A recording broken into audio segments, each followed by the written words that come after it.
Good afternoon. My name is Gia Mazzolini. I am the Chief Executive Officer of Integra Testing Services.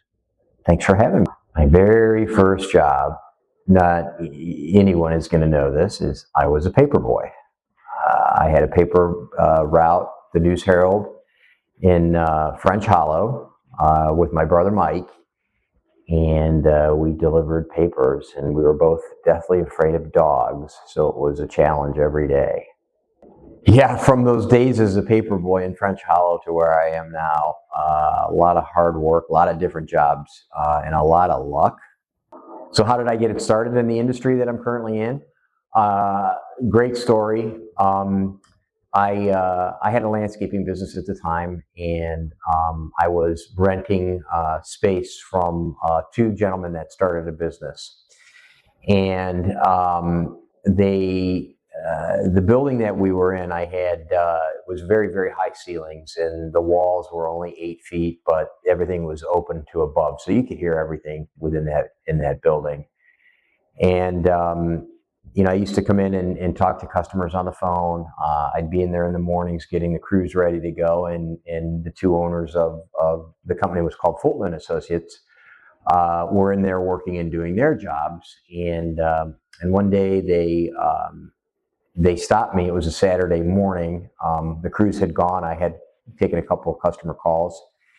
And as I was walking out the door, they said, "Hey, you got a minute?" And I said, "Absolutely." So they asked me to go to breakfast with them. And so I agreed to go to a breakfast with them. And at that breakfast, they offered me a job. They said, "Listen, we love how you talk to people. You have a great personality. We'd love to, bring you in and get you involved in the sales side of the business."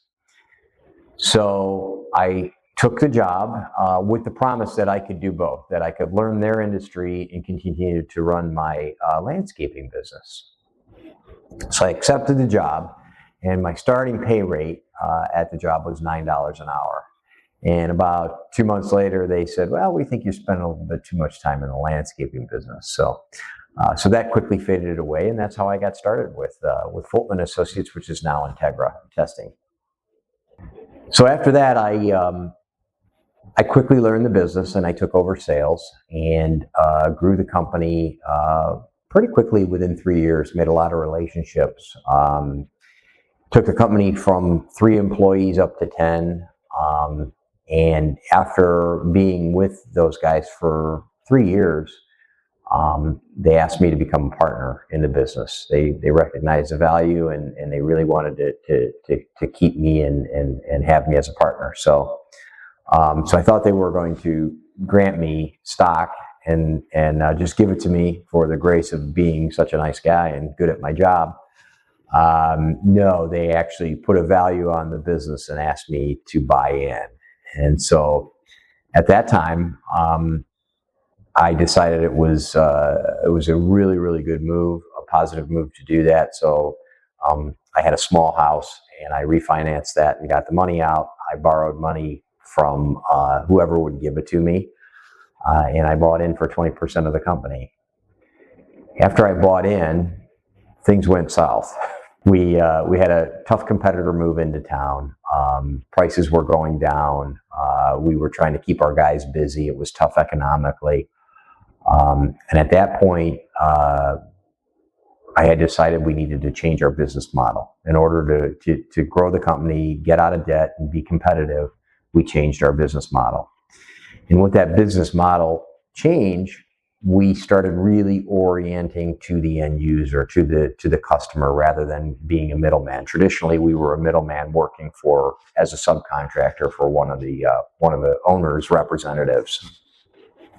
So by changing that, we were able to develop relationships, and we were able to provide more services, add-on services, just besides testing and balancing. We were able to do clean room certification and other types of services that the owner-generated needs were really asking us for. So we were very, very adaptive.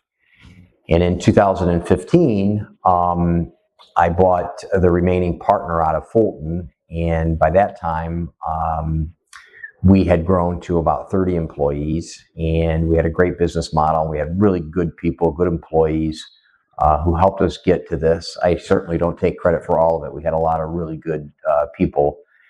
And in 2021, I was approached by a company from Chicago that had been eyeing our industry and our business, and I was asked if I was interested in starting a platform company. Which, full disclosure, back in the day, I wanted to take our company national, but the two partners, they were pretty content. We were doing well enough. They didn't want to take the risks involved. And, I had this dream of making this a national company.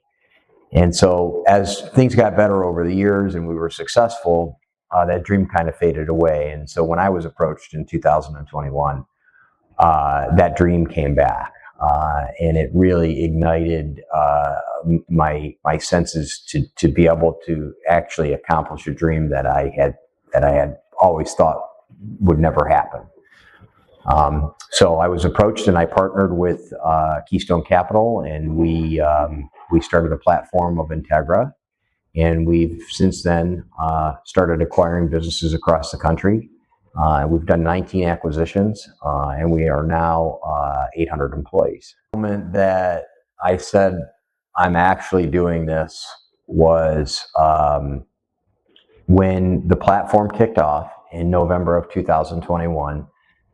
We had purchased a business in Seattle, which was a very large business, much bigger than the business that I was accustomed to running. We had, in Cleveland, we had 40 employees, and we were doing about $10-11 million in revenue. And the company that we acquired in Seattle was twice that size. Had 80 employees. They were probably doing 30 million in revenue.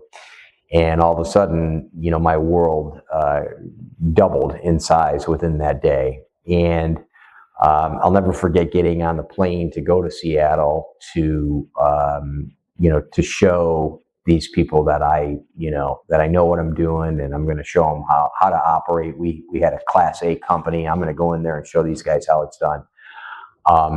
When I landed in Seattle and I got to address the company with all those people there, it was a reality check, and it was a bit scary.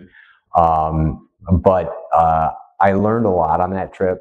It humbled me quite a bit because they did some things very, very well. And I remember getting on the plane and going, man, I'm not as good as we thought we were. I learned a lot, and I was glad I was humble and wasn't cocky when I went there to present. So how did my career change my perspective on being a dad? There's a lot of ways, and I think the biggest is recognizing the value of time, recognizing being in the moment. So many responsibilities as a business owner and a CEO, and your attention is really pined for by everybody, and it's made me realize what's important, and family is the most important thing, and that being able to learn to disconnect and focus on the time spent with family, not just being present, but being, not physically present, but being mentally present for your family.